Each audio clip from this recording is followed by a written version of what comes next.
शुरू में कर्नल साहब बोल रहे थे और जब मैंने राजनीति शुरू की उस समय कर्नल साहब हमारे आदरणीय कांग्रेस पार्टी में हुआ करते थे। मुझे इनके साथ काम करने का मौका मिला और मैं ये बात इसलिए कह रहा हूं क्योंकि ये जो कानून बना वो 2018 में भाजपा के समय में बना और कर्नल साहब को पता होता तो कागज जरूर फाड़ के हमारे बीच में आते। मुझे इस बात का पूरा भरोसा है।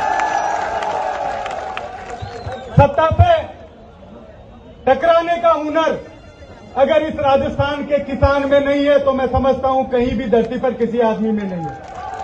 वो किसान जिन्होंने देश के प्रधानमंत्री का गुरूर झुकाकर और किसान आंदोलन वापस करवाए और आज हम सब लोग यहां खड़े हैं।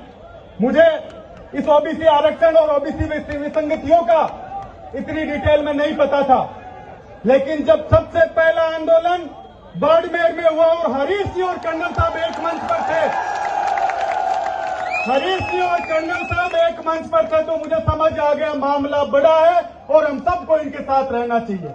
आज इस मंच पर सभी पार्टियों के लोग यहां बैठे हैं। मैं आपको सिर्फ यही भरोसा दिलाना चाहता हूं कि जो जायज मांग हम सब लोगों की है अब वो नहीं रहेगा कि सत्ता में बैठे लोग ये सोचें कि किसान के बेटे सिर्फ हल चलाएंगे और खेतों में रहेंगे। आज हम लोगों को पढ़ लिख कर उन कुर्सियों पर बैठना है।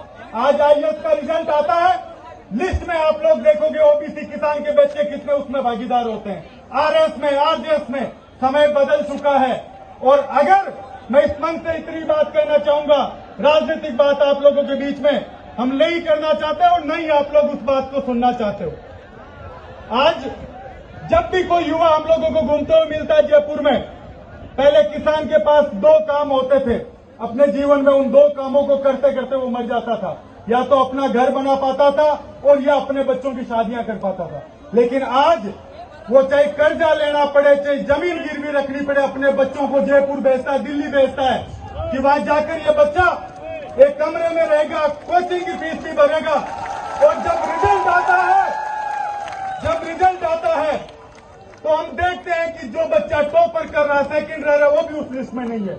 मैं आप सबसे इतना ही कहना चाहूंगा कि इस लड़ाई में पार्टी और पद छोड़ के आप सब लोगों के बीच हम लोग खड़े हैं। कुर्सी से कोई ज्यादा ताल्लुक, ज्यादा लालच नहीं है। अगर सत्ता और कुर्सी छोड़कर आप लोगों के बीच सड़क पर आना पड़ा तो इस मन से भरोसा दिलाकर जाता हूं कि पहला मैं आदमी हूंगा जो आप लोगों के बीच में आऊंगा। मैं उन्हें राजा राम जी मील को, हरीश जी को, नरपत जी को, राजेंद्र जी को, कर्नल साहब को, दिव्या जी को, रामनिवास जी को, निर्मल जी को, बलजीत जी को और समस्त जो लोग इस मंच पर बैठे हैं उनको बहुत धन्यवाद देना चाहता हूं कि इन युवाओं की आवाज में आप लोगों के भागीदार बने। और आज इस मंच से भाषण देकर ये काम खत्म नहीं होगा। जब तक ये आंदोलन चलेगा, आपकी मांग पूरी नहीं होगी, तब तक आप लोगों के बीच हम लोग खड़े हैं। एक बार पुणे में संघर्ष समिति ओबीसी आरक्षण संघर्ष समिति का बहुत धन्यवाद देना चाहता हूं कि एक लंबा संघर्ष आपने हर जिले में करा। इससे पहले सरकार के सामने आप लोगों की मांग रखने का जहां भी वक्त आया हम लोग सब खड़े थे, लेकिन अब मांग छोड़कर संघर्ष में और आंदोलन में आप सब लोगों के बीच भागीदार बनेंगे। जय हिंद, जय भारत, जय किसान, जय जवान। धन्यवाद मुकेश जी।